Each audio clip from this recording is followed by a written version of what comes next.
So if you want to be strategic, you've got to start with a very specific outcome. Yep. You've got to start by saying, I want to sell X copies, I want to sell X dollars. Then you work backwards. Hey, podcast listener, you're about to discover insider tips, tricks, and secrets to making more sales and converting more prospects into customers with email marketing. For more information about the Email Marketing Podcast or the Autoresponder Guide, go to dropdeadcopy.com/podcast. Whoa, hey, it's John McIntyre here with Autoresponder Guide. It's time for episode 59 of the McMethod Email Marketing Podcast, where you'll discover how to kick ass at marketing, specifically email marketing, but really all things of connecting your prospect with your product and making a ton of cash. Today, I'll be talking to Mr. Rob Hanley, who some of you might have heard of, about the 3 reasons your marketing strategy will fail. Now, a long time ago, which is really about 30 episodes ago, I did an interview with someone called The Reverend. Okay, now Rob Hanley is The Reverend. This is his coming out podcast. He's announcing himself to the world, getting his name out there. And like I said, today we're going to talk about 3 reasons why your marketing quite simply sucks, or mistakes that you're making that are really going to make it fail. So some really interesting stuff. Now, Rob's a great guy. He's a marketing consultant. He's very successful. And I think where Rob really excels, what he's one of his unique gifts for the world is really breaking things down into actionable steps that anyone can do. I've had so many coffees with this guy. He's here in Thailand with me right now, and we meet up for coffees, and he'll tell me about what he's up to. I tell him what I'm up to, and I'll be like, I've applied so much of what he said into the McIntyre method and the McMethod. A lot of the emails that I've sent out, if you're on my list, some of that's going to be influenced by Rob, because I'll be like, all right, Rob, I'm going to do this. I'm doing this product launch this weekend, and here's my idea. And he's like, well, John, that sounds great, but you should do X, Y, and Z. I'm like, oh, that's a great idea. I go home and I do X, Y, and Z, send it out, and make more money than I would have made if I didn't do it. So that's Rob. Great guy. Now, to get the show notes for this episode of the Email Marketing Podcast, go to themcmethod.com/59. That's themcmethod.com/59. Now, I've got a couple things. The McMasters Inside of the Week. McMasters, if you don't know, is my paid membership community. When you sign up, you get access to the McIntyre method, to stories that sell, to pages that convert. Basically, a whole bunch of courses that's really, to go back to this result, what is it going to give you? It's going to get you to develop a great email marketing strategy for your business. And you're really going to learn how to do the landing pages, how to get stories down pat, really how to just build some great marketing into your business and make lots of money. That's at themcmethod.com/McMasters. Now, there's a forum inside there, and there's some great stuff going through that forum that we're all been talking about with email marketing. What I want to do here is to share an insight of the week. Now, this week's insight is, what if you could improve your customers' results with your product just by charging more? Another point here, post-purchase follow-up. This is critical if you're making sales. Now, so we're talking about here, this was in a thread, we're talking about the product and some of the best ways to basically make more money with your product. And this idea here is, what if you could improve the results? I love this first sentence here. What if you could improve your customers' results with your product just by charging more? Now, here's an example. I just signed up for a coaching program for paid traffic with Justin Brook. Now, this is, paid traffic's a new area for me. It's what I'm getting into right now. I've got a sales funnel set up, and after I've done this right now, I'm going to be going and setting up a new campaign on Facebook to test something else. Okay. Now, Justin's coaching, it's quite expensive. Now, what that does is, because I've paid him this cash, I'm incentivized to actually take action. If he'd just made it free, or if it was really cheap, or if it was like a $50 ebook, I'd be like, there's no way.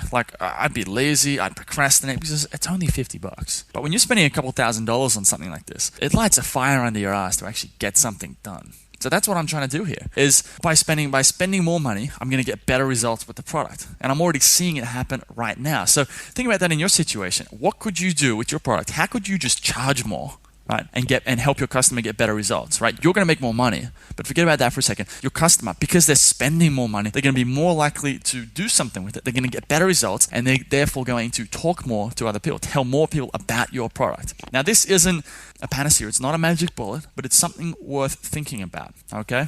Now, reviews. One thing I like to talk about on the show is reviews. I love reviews, and it really helps spread the word about the show. We've had some great success stories from this podcast. Terry Dunlap was an episode we did a few weeks ago where Terry made $85,000 in just 5 months more or less just applying what he's learned in this podcast. He sent me an email. I said pretty much that entire success story is this podcast. There's some other things he did, but that was the bulk of it. So if Terry can do it, and he's not an email marketer, he's not even a copywriter. He does some government work, contracting work, and here he is kicking ass at email marketing. I just think it's so good. I want to hear more of these success stories. So if you want to leave a review and help spread the word so we can get more of these, go to iTunes, search for the McMethod Email Marketing Podcast, and leave me a review. You'll also put a huge, big, cheesy grin on my face, and you make my day.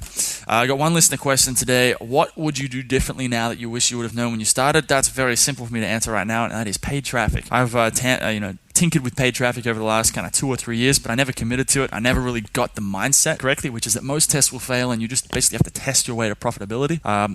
Now I wonder what would have happened if I'd been spending $10, $20, $30 a day for the last year or for the last 2 years. I would be quite a lot further ahead than I am now. Okay, so if I was to redo something, or if I was to go back 2 years ago with what I know now, I would just get started with paid traffic and spend $5 a day. Even if I could only spend $5 a day, I would still do it, right? Okay, so that's it for now. Let's get into this interview and talk to Rob Hanley about the 3 reasons your marketing strategy is going to fail.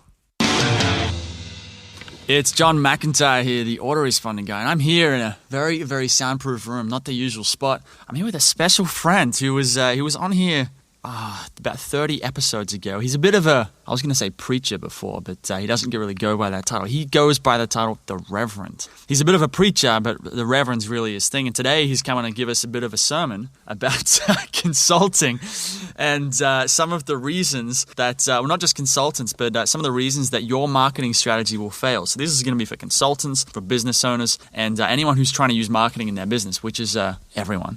Hopefully. Well, that's the way it should be, right? Yeah, everyone should be. So I'll turn it over to him, and I think he's here to talk about who he is this time, maybe crack the nut and give you all a look at who the Reverend actually is, and then we'll get into some of these marketing stuff. So over to you, Reverend. So, for those of you who don't recognize my lovely Australian dulcet tones, my name is Rob Hanley, and I've been a special consultant for a couple of years, and I've worked with businesses in a variety of industries. I've worked with industry bodies, I've worked with health and fitness companies, financial services, and a few others.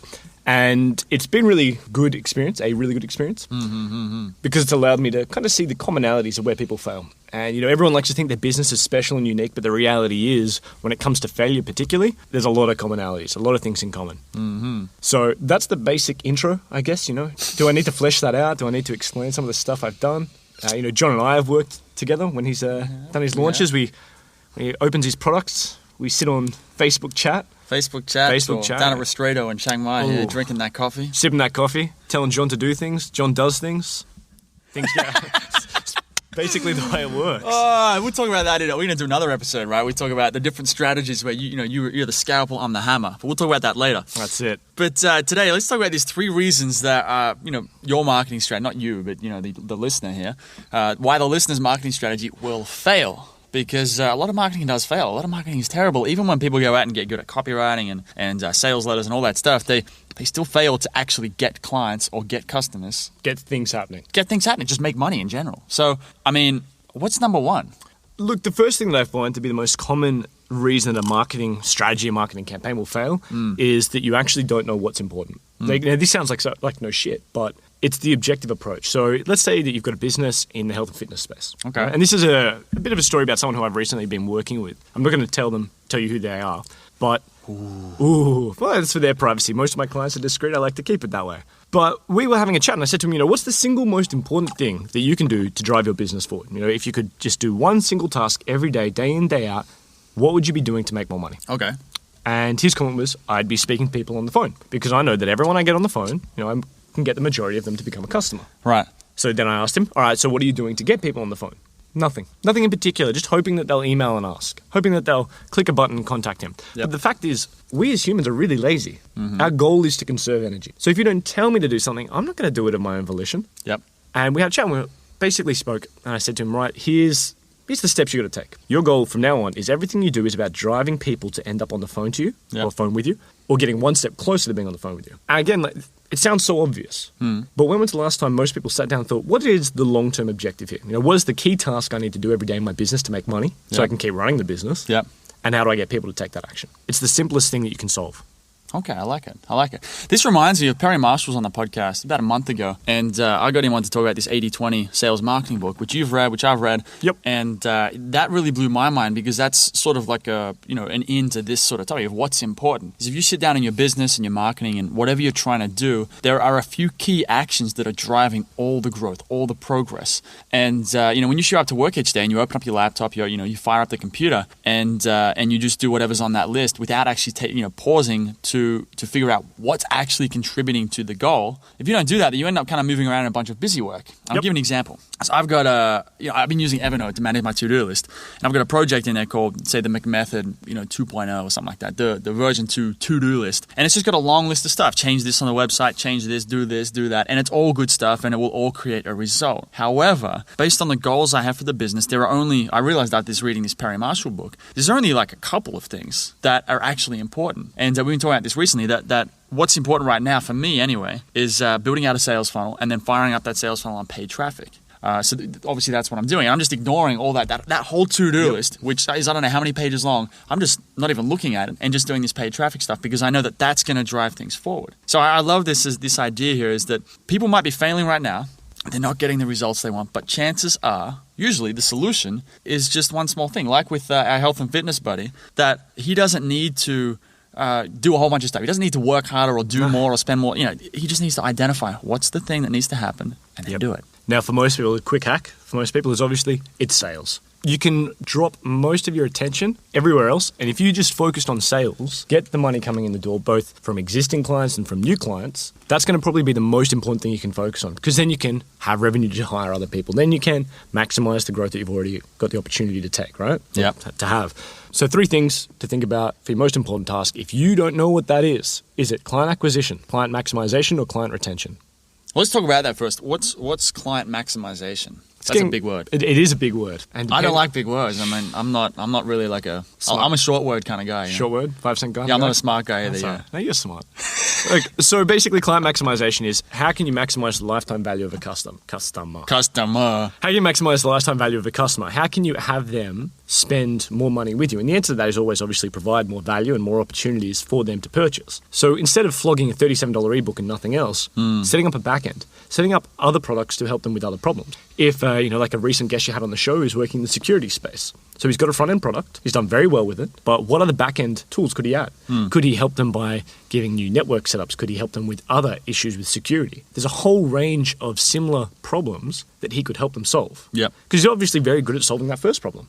He's got his lead product. It sells really well. Yeah. What comes next? Yeah. And that's about maximizing how much a customer spends with you over, say, a 12-month period without getting technical. Right. And the cool thing here to pay attention to is I think some people hear this and they're like, well, I just don't want to be selling all the time. Like it's kind of sleazy and I'm just trying to get as much money as I can out of them. But the only way to really do this properly is to just help people solve more of their problems. So really, you make more money, but you're actually adding more value to the marketplace. So you got to think about it that you're actually doing people a favor because they can just get all their stuff off you now. Like you're just saving them time, energy, and effort.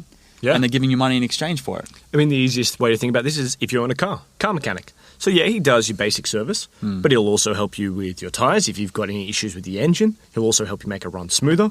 He'll also change your oil. He'll do all the bits and pieces that need to come along for your car to run smoothly. Yep. And if you're in a business of security, just to go back to that example, what other problems exist with people and their home technology security? Is it their phones? Is it that they need VPNs? Is it they need apps that lock all their data down, that encrypt their data? They need guides on how to use TrueCrypt. What is it that is more useful for them to do? Fantastic. So you had client acquisition, client maximization. What was the last client one? Retention. Client retention? Yeah, that's just keeping people on for longer, right? Yeah, it's keeping people on. And a lot of people only think about retention as being an element of subscription services. So whether you're a gym or whether you've got a membership site, all that stuff. But retention is also making sure they purchase from you multiple times. So if you have multiple products, that's where retention comes in. That's how you make sure that if you're saying in the business of health and fitness and they come to you and they buy a weight loss program, well, how do you get them to buy another weight loss program? How do you help them with the next step? Maybe their first goal was to lose that 10 kilos that they've been carrying around, that bit of a spare tire. But now maybe what they want to do is they want to get a bit of muscle definition. They want to cut a little more body fat and build a bit of muscle. All right, cool. So let's offer that to them next. Now they've had 2 purchases in the space of 12 months, double the lifetime value. Yep. What can you do other than acquiring them and maximizing the value on the initial sale? How can you retain them? Which also comes back to maximization. It's a beautiful chicken egg, but you can't lose with it. I like it. It's all tied in. Yeah, but you can't lose. That's the best part. That's the best bit. Cool, man. All right, I reckon we've done that. Number one reason why marketing strategies fail is you don't know what's important. You don't know what's important, and that's your hack. Acquisition, maximization, retention. Sweet. Number two. Talking about yourself. So the other day, I was just hanging out at my place, and I was thinking about how awesome I am. This, ladies and gentlemen, is what you don't want to do. I'm sure that you have all received a message from somebody who says, I this, I that, I this, I that. And all you want to say is shut the fuck up, like I don't care. Well, this is like an email. So because we used to talk about email marketing. It's like, hey, I'm really glad you joined my email list. I really hope you have a great time. I've got some cool stuff to share with you. I think we've got the best business in the market and the best products and services that are going to help you and blah, blah, blah, blah, Delete. blah. That's all that comes off the back of that. So a really good way to essentially figure out whether you're talking about yourself too much is count the number of eyes and the number of views. That's it. Now, I will make a little addendum here. If you're doing call to actions, that should always be mine, me, etc. But just in general copy, talk about you, talk about the other person. Because when you're trying to influence somebody, you are the least important person in the conversation. You're borderline irrelevant. They only care about solving their problems. And also, I think this isn't just copy, because I've talked about it with email copy and McMasters. Yep. But this is with, you get on the phone with a client. When I get on the phone with a client now, I don't know how I kind of ended up here. It's just how I tend to do things now. I don't go in there talking about me, talking about who I am, what I do. Usually they already know about me from the podcast. They're and the different things indoctrinated. Right. But so what I do is all I'm trying to find out is who are they? What's their business? What are the problems that they have? And then once I have a proper understanding of who they are and what they do, the only time I start talking about myself is in the context of how we can help them. And that's it. I leave it at that. That's really important, though. You've just said how we can help them, how we can work together. It's never about, hey, here's what I will do for you because I'm a mate. No, it's like together these are our objectives and you and I will work together for this. You, like I is the least important letter. But I think people understand that. But what people think is that when they write an email, when they get on a client call, when they do any of these things, if they talk about themselves, they're going to impress the other person. So part of this is a little bit about social dynamics. Yes. Like understanding that how rapport is built, how connections happen. And if you go in there and you talk about yourself, that's not actually, that's the very immature way to try and build rapport and try and build a connection. Yes. It's when you do that, you're seeking validation. All you need to understand is a rich man doesn't have to tell you he's rich. That's it. Right. So whenever it comes to you're on the phone with someone and you're saying, hey, yeah, so I wrote this awesome autoresponder and it did hundreds of thousands of dollars in revenue. And I spent 18 hours working on it and it was fabulous because I am amazing. They're going to sit there and go, I don't care. Yep. It's irrelevant. That's stuff they should either A, already know about you. Yep. And it's not bad to say, hey, I've done some really cool stuff. But after that, that's it. You don't need to prove yourself. But you could say that exact same story. I get this. Yep. So you're chatting with them and they tell you all about their business and what they need. And you go, that's just like this other client I had 2 weeks ago. We did an autoresponder for them. We kind of set them up with this and they ended up being quite happy with it. But the results we got were really, really cool. And then you can talk about the results. But then it's the exact same story. But the context is I'm only telling you because it's relevant to your specific situation. Nailed it. 100%. So too many people spend time thinking, hey, if I say what an amazing person I am, it'll win them over.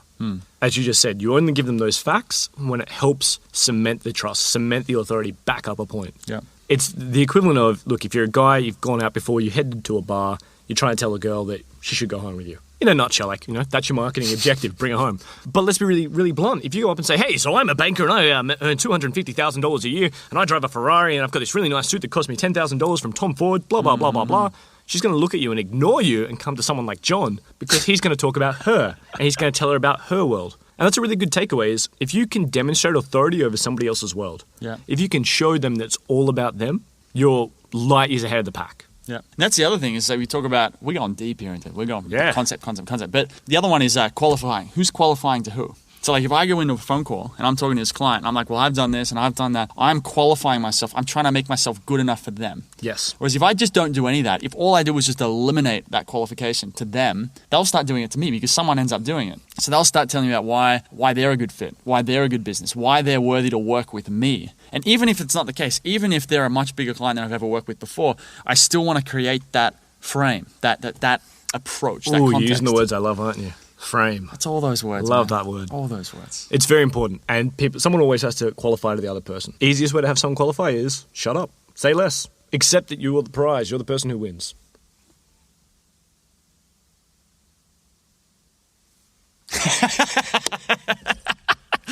That's right. We can't play the silent game on the podcast. So no, but that is a good trick to learn.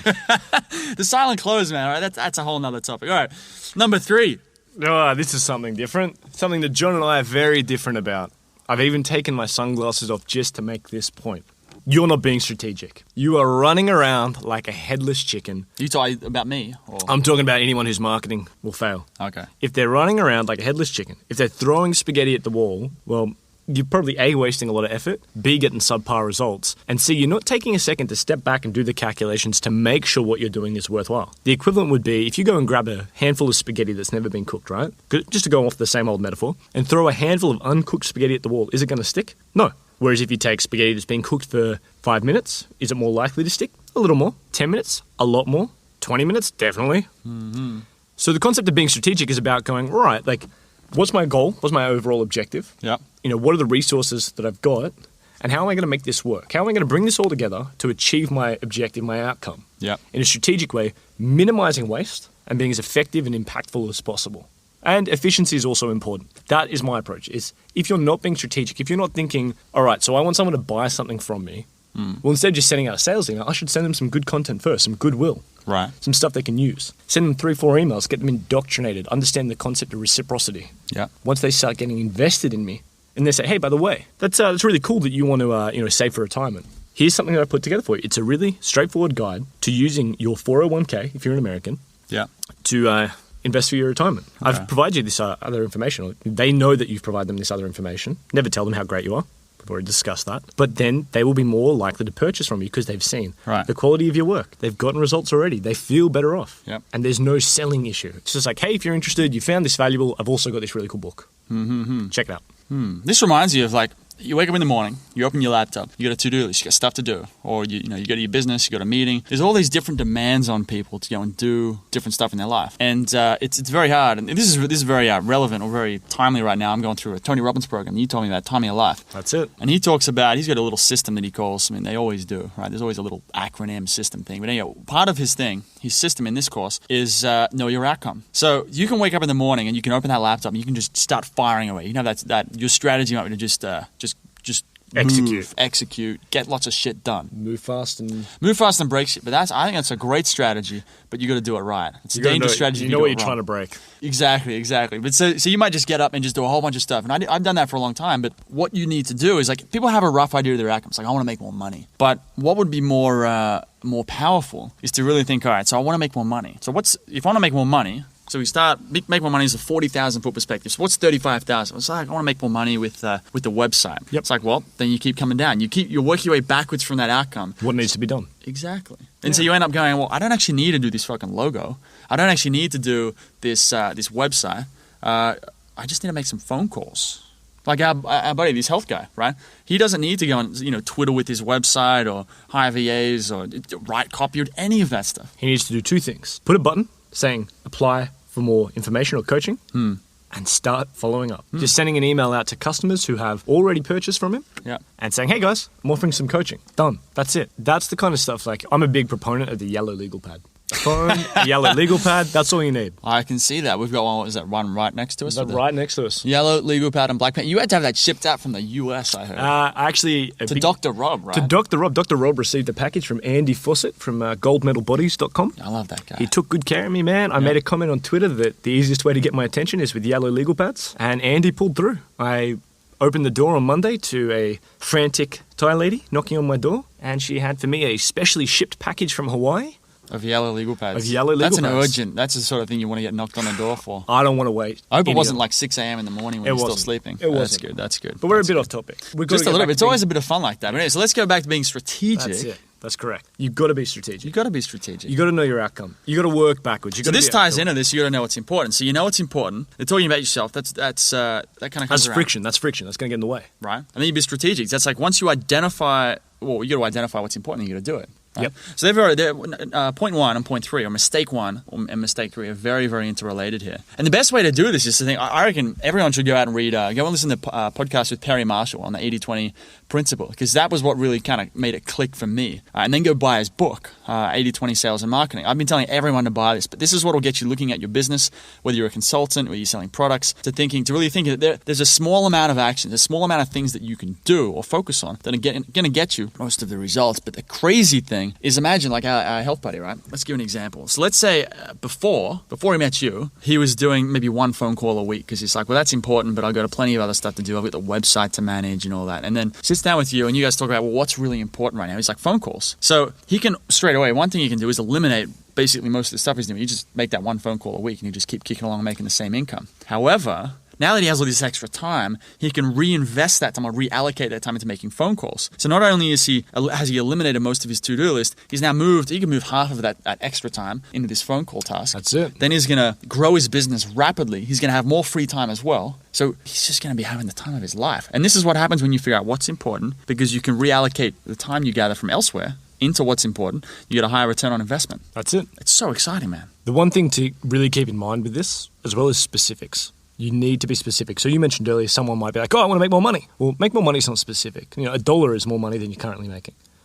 That's very simple. Just go ask someone for $1. Bang, you've achieved your specific goal. But if your specific goal is, I want to earn $10,000 more, I want this campaign to do 180 million, whatever it is. Like, one of the highest grossing campaigns online was Porter Stansbury's End of America. And that was very hefty. That was above the mid 9 figures. Yep. Right?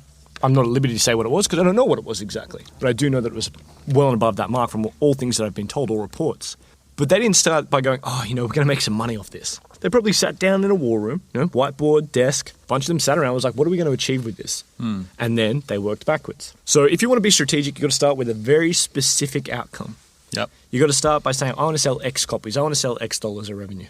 Or do X dollars of revenue. Then you work backwards. Yep. And you never talk about yourself. Yeah. That's it.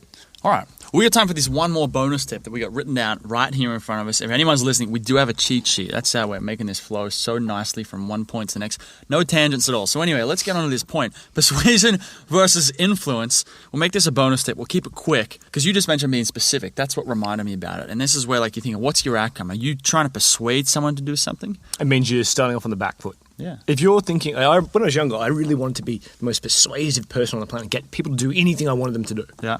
And as I got older, I realized that it was a much more effective strategy to find people who already wanted to do it and just give them a nudge. That was it. Now, sometimes, I'll deploy tricks and tactics and all sorts of stuff that help them. Useful, time to time. And they need the nudge, and it's about how you help them. But the real simple version of this is, if you find a guy who likes to cross-dress, it will be very easy to sell him women's underwear. If you find a guy who hates cross-dressing and you try to persuade him to put on women's underwear, man, you might be able to get there, but you are wasting a lot of time and effort.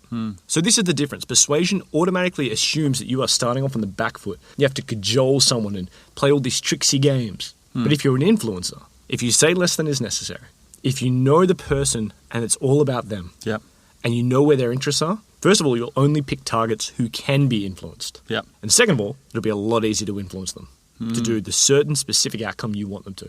Okay. So let's say for consultants, if you say, this is in my case, this would be if I'm trying to sell someone an autoresponder, I could talk to just a business owner who maybe has a website, but has never heard of an autoresponder before. So I would have to get on that phone call, and before I can even sell him anything, I'd have to convince him to believe in the benefits of the autoresponders, and I would lose most business owners on that point. Or I could create a podcast on email marketing, and then I'd end up only jumping on the phone with people who already knew about email marketing and email autoresponders, and then my only goal when I get on that phone call is just to find out what he wants and see if I can give it to him. That's it. That's influence right there. It's essentially understanding that 95% of people are not your customer, are not who you And that's okay. That's great. People think that's a bad thing, but that's the best thing, because when you figure it out, this is what Facebook, we're doing some Facebook ads right now, so it's kind of you're not looking for everyone. You're not looking for every person in the United States over the ages of 18, which is 200 million people. You're looking for only the people that care. That's it. So think of it this way, right? Most people, you're complaining, I don't have enough customers. All right, if you were to take your target demographic, right? Let's make this really actionable. If you're bitching about not having enough customers and your target demographic is 5,000 people and you haven't sold to 5,000 people, you have nothing to complain about, because there are still people in your target demographic who have not purchased from you. Only after you have maximized your client acquisition, your client maximization, your client retention, should you even consider making everybody your customer. Stick with the basics. Stick with people who care. Share with them things that they're interested in, and then make the sale. Unless you're selling soap. If you're selling soap, you could sell to everyone. Incorrect. Well, just ordinary bath soap. Who wants ordinary bath soap? Ordinary, boring people, right? But that's why you've got Dove. That's why you've got Lush. You've got bath bombs. I like Dove. I don't. They have too much sunscreen here in Thailand. I'm pale enough as it is. All right.